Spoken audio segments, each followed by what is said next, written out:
I'm politicking with the homie poet, popolitickin. Self-help meets hip-hop. That's fucking beautiful. What up, Poe? What up, DJ Period? Just two black brothers. I see y'all out there doing what y'all do, preserving the hip-hop culture and introducing the future stars. Keep shining, kings. Real and recognize real. Love is love. Salute. Yeah. popolitickin.com.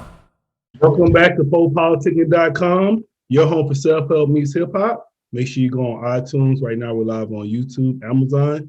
Check out some of our interviews since 2008. 1212 and Place to Be with Jamal, Gravy, Woolard. How you doing, bro? What's up, my brother? What's happening with you? I'm great, man. I was actually, we was talking about you a couple weeks ago. Okay. Yeah, I had Swift on the show. Oh, okay. My God. Yeah, so I just wanted to, I guess first thing we get to that, man, I see you in the new movie Circumstances 2. I was watching a little bit of it on Amazon Prime. Yeah, that's dope, man. Go check it out. Circumstances 2 is out now. So what's your role in the movie? That movie right there, man, I play a nigga with a mind frame that's a little off. A little 730-ish, you know what I'm saying? Then I was trying to figure out, so you're not in part one, right? Nah, I'm not in part one, no.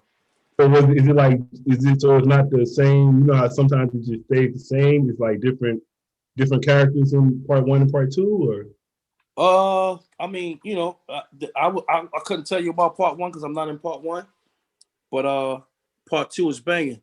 But make sure you catch one to catch up to part two. You know what I'm saying? Okay. So yeah, so how did you end up hooking up with Swift? We met out in Milwaukee shooting a film, and he a cool dude, man. He do his thing. He told me about writing, and he had a script and some other things through my man Steve-O, so it was all good. So we put it together and it worked itself out. You know what I'm saying? Yeah, so I guess I wanted to kind of just start from the beginning, because I know you went into hip hop, then transitioned to the acting. Yeah. As Gravy, as the rapper Gravy, for a long time rapper doing Gravy shit, it helped me get into the movie. You know what I'm saying? It was a blessing to get the Biggie role, and I worked hard for that. So that opened up a whole bunch of new doors and everything. So that was great. Yeah, I would say, so how did you get involved with hip hop? Like, what is your earliest memories of hip hop? Oh man, my best memories are being in the studio all the time with Cutmaster C and everybody, man. Red Cafe, Q the Kid, Franchise as a group, messing with Violator Records, Chris Lighty. You know, just doing some wonderful things at the time, Big Fendi, and just, you know, just out there making it happen, man. That was a good time. And that was like 98, 97. So you still in the music now, or? Cause I think the last thing. I still be cutting some records and doing some soundtracks, and you know, I still got the love for it. But my newfound love is acting. So who's some of the people you listen to right now? Oh man, I mean, you can't help but not listen to Lil Baby. Lil Baby popping right now. The Baby's popping right now. Still be checking out Future. Still be checking out, of course, Jay-Z, of course, Fab, of course, Nas. Still banging that Nas album. Still banging that Jadakiss album. So I listen to everybody. So who your top five? My top five is, of course, Big, Pac, Jay, Nas, Fab, and Jada. And if you had one album to ride to, what album would that be? You only got one album to play the whole trip, 4-hour trip. Oh man, that's probably Ready to Die. Absolutely. So yeah, you kind of mentioned that earlier. So I just said, man, I know that film. Like, how does it feel being a part of, like, you know, you always kind of like stamped in history now playing that role. And then you played such a good role too. So how does I appreciate you. Thank you so much. Thank you so much. Yeah, I mean, it's definitely urban and iconic to be, you know, in a film like that, that'll definitely be shown for the next 20, 30 years, man, you know, in our lifetime. So it's a wonderful piece. And then to be able to get into the All Eyes on Me with L.T. Hutton and Demetrius Shipp, who played Tupac, and that was a wonderful thing too. So those were both gifts, man. So I'm just honored, man. and then being able to work with Ice Cube and Barbershop 3 and see Nicki Minaj again, and that was lovely, man. All that was great stuff. I say this. I was reading that you had to gain a lot of weight for the movie. Yeah. I put on a lot of weight, man. I was at the time I was like 285. I put on I got to like 360, 380. Yeah, man. They don't know, man. That shit hard for us though. It's hard to gain Hard to that take it weight. off. Yeah. Yeah, hard to take it off, easy to put it on. Yeah, that ain't no. So that's like, but so did you actually? I actually just had Fredro Starr on the show too. Well, that's what's up. Yeah, so I had told him. I said I think he's like one of the really top actors as far as hip hop and acting, because you really don't he plays it ain't like some people play roles and you be like, man, he acting. You don't seem like he acting. And I would say the same thing with you too. Like it seems very realistic. Oh, appreciate it, man. I appreciate all that love. Word. But then he said he didn't go to school or anything for it. So did you go to any acting classes or anything? Yeah, I studied for it. I went to Juilliard, man, and we had a wonderful time in Juilliard, studying and doing all that, man. So that was wonderful, man. Juilliard is in New York, and it was amazing. So what year did you go to there? I went there, and when we was shooting the movie, that was 2007, 2008. That's right. Because I would say, I know, most people, we all think we can rap, but then a lot of us don't understand that acting is available too. So what would you say to just youngsters that want to get into acting? What would you say to them? Man, you could try out, man. I mean, everybody ain't cut from this cloth, but you could try out, man. I feel like anybody out there, man, trying to live their dreams or trying to master their craft should, get the best practice in and do, like Kobe Bryant, man, the mama effect, man. Just put your heart and soul into it and it can happen. But if it's not for you, man, don't force it. You know what I'm saying? A lot of people be running around with a bunch of yes men and they running with some real niggas who tell you, you know what I'm saying? Like this ain't your capo, man. Like I hate to see about 30, 40 niggas running around one rapper and he garbage. And ain't none of them out of the 30, 40s telling him that this ain't his, his lane. So, you know what I'm saying? If it's your lane, it's your lane. If it's not, just try to keep going for whatever you want. But don't stop dreaming, man. You know what I'm saying? Always keep your ambition and your hopes up high, man. Don't ever stop dreaming, man. I hate when people try to shut down the dream effect. You know what I'm saying? Like, that's not realistic. Nah, anything is realistic. You might be the one. You know what I'm saying? If it's not realistic, you can invent it, right? Right. That's what means you got an invention on your hand if it's not realistic. That's right. Now, I'll ask you, you had just mentioned, you said met Nicki again in the barbershop. So what did you mean by that? Did y'all start off together or something? Yeah, we used to kick it back in the day. Definitely. We used to sit in the studio all day long, man. Was you with Lou Star? Was she what? Was you with Lou Star in them? Cause I know she started with Lou Star. Nah, I don't remember none, but I know she was Dirty Money and I was with Dirty Money, so that was a big thing at that time. Then so the Dirty Money you're talking about is something different from that, the Diddy Dirty Money, right? Yeah, Dirty Money was Fendi, Big Fendi was doing this Dirty Money thing and I was a part of that, so that was a beautiful thing. Now I'm gonna ask you about I see you got some jewels on, man, like you shining over there. Oh man, I'm just chilling, laid back, man. I'll be on my little clubhouse and my little tag live, and I'll be on a bunch of stuff, social media stuff. Is that your brand right there? The hoodie? Nah, man, it's a young brother who gave me this out of what his name gave me this tracksuit. He gave it to me in Rock Mount. What's that? Little Rock. Oh, Arkansas. Yeah. Matter of fact, North Carolina. Okay. Matter of fact, it was North Carolina, man. I keep messing up all the dates, man. I'll be all over the place. But yeah, it was in North Carolina, man. He gave me that. And it was in Jacksonville, North Carolina, matter of fact. Not Jacksonville, Florida. Word. No, I was in Jacksonville, North Carolina when I was in the Marine Corps. I know exactly where it's at. Yeah, Rocky Mount. That's where we shot it at and everything. Yeah. So that was good. So what you got lined up for the rest of the year? Oh man, I'm getting ready to shoot I'm getting ready to shoot 2 series, and I got plenty of movies lined up. So we got to start off with Sebastian. We got Super Turnt on the way. If you look at my IG, Jamal Gravy Woolard, it's all spelled the same, one word.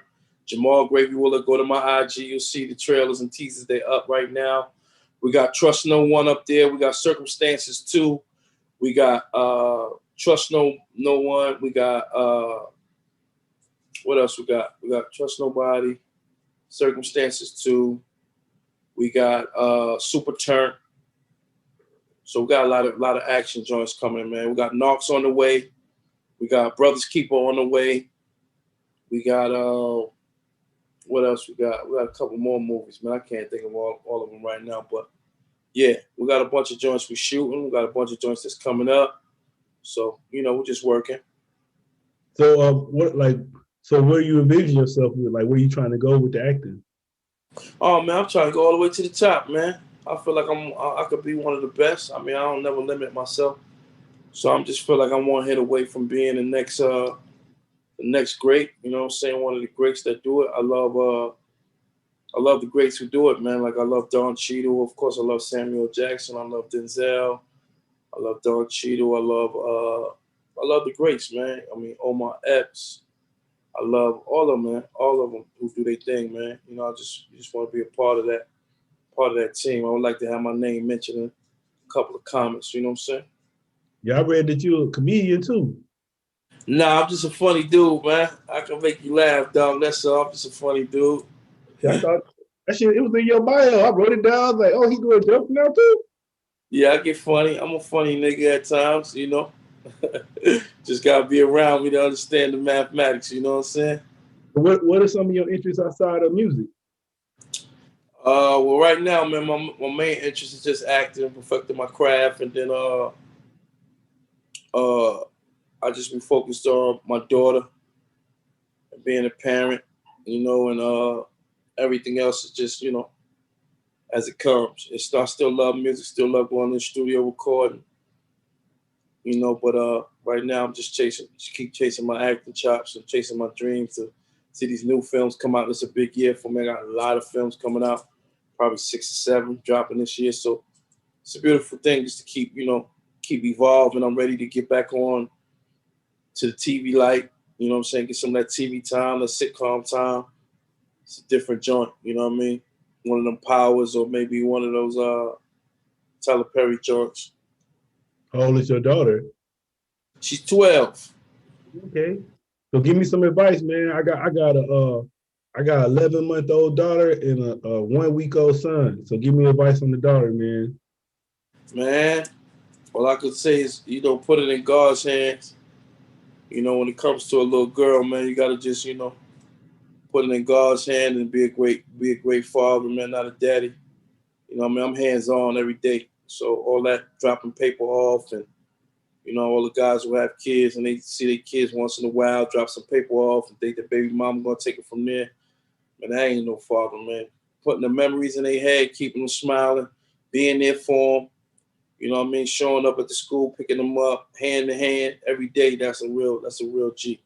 So that's what I recommend. Just be strong and provide for her and give her the world. You know what I'm saying? So she can understand that what you represent is the next man she'll marry one day, or represent whatever man she'll come in contact with. That love and that nurturing, so she can understand that. As far as the boy go, you know how that go. You're a street dude like me. So you already know you got to toughen them up. No easy walkthroughs. Make them work for it so you can be strong like us. You know what I'm saying? Yeah, already. The first day he was born, I hit him in the chest already. Like, what's up? Yeah. Like, you gotta get on it, man. Shit. You try to get a nigga whiplash. I would say, what do you say is a good business to start right now? Good business? Yeah. I mean, anything invested in yourself is the best. But right now, I would just stack your bread up. You know what I'm saying? Right now, I'll stack your money up, man. I wouldn't do no big investments or nothing unless you invest in yourself. Right now, COVID is too heavy to be running around trying to do things. Let the world get secure with that after a year and change, so we understand where we headed. Because right now, we all in a disarray. We all don't know where we going, what we doing until Biden get in office, and then we could, you know what I'm saying?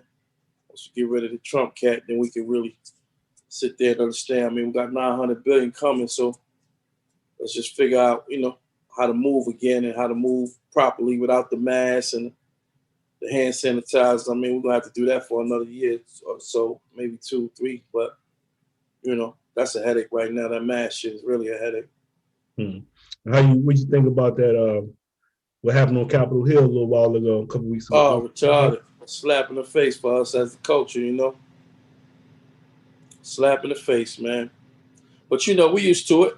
You know what I'm saying? It's just time to put an end to it, Yeah, I don't know if you heard, man. They were saying on the news, be on the lookout because they talking about raiding every Capitol Hill, like all 50 Capitol Hills. They talking about doing something like that now. So he's saying be on the lookout. FBI. I mean, people just talking, man. I mean, it's only gonna go for so far. Eventually, somebody gonna get killed. Well, actually, the girl that got shot out from out here, she from San Diego. Well, one of the people that got killed, she from San Diego. That's great. Yep. Yeah, man, that's a bad, sad story, man. Because just imagine, like, everybody who could imagine it being all black, it would have probably been a disaster, man. So let's just thank God it wasn't all black, man. That would have been many lives lost for nothing. You know what I'm saying? And then you was I meant to ask you this when you mentioned it, but you was talking about dreaming earlier. So I just want you to kind of talk about that a little bit more. Like, what's the importance of dreaming and never losing your dream? Because some people be like, oh, you don't be dreaming. That ain't real. So why is that important? Well, it's just a mindset. You know what I'm saying? I mean, you could believe what you want to believe. It's just like when people believe in God. Like, you gotta have faith and believe in yourself, and you gotta have faith and believe in Him, and other things will prosper. But everybody ain't brought up like that. You know what I'm saying? My household, I was brought up like that. My mama did a wonderful job with me and raised me to be God-fearing and understanding what life is and how you can't do nothing without Him. So, if you don't have that, I'm not knocking you. You know what I'm saying? Whatever your religion is your religion. Whatever your focus is your focus. But just put it to work. You know what I'm saying? Do the best you can. And believe in yourself. That's all I'm really trying to say is believe in yourself. Because a lot of people don't have enough self-love. There's a lot of young ones out here that they don't even love themselves enough to take care of themselves. You know what I'm saying? So we got to instill that. It's 2 bad generations coming up right now. You know what I mean? Lack of fathers being here. Most are dead. Most in jail. So these daughters need daddies, and these sons need mothers, and the sons need fathers because they're going down the wrong route. Everybody trying to be a rapper or a dope boy or something that the social media represents instead of just be what works for you. You know what I'm saying? And then I know they say like most times, like when you're acting, like especially when you're doing a character, you have to like really research that character, like get in tune with them. So is there anything that you learned about Biggie that you didn't really know before? And like, do you feel like you connected with him on a spiritual level with that movie? Oh, for sure. Just being from Brooklyn, man. Being from Brooklyn was a definite plus for me, and just getting all the insight and the hindsight from his moms, Wayne Barrow, Mrs. Wallace, Faith Evans, Diddy. I mean, I had a lot of love from everybody to make it work, so it worked itself out. It wasn't just me, man. It was everybody that was involved to help me really, really make sure I made it, that it was popping, you know what I'm saying? To make sure his legacy was definitely perfected.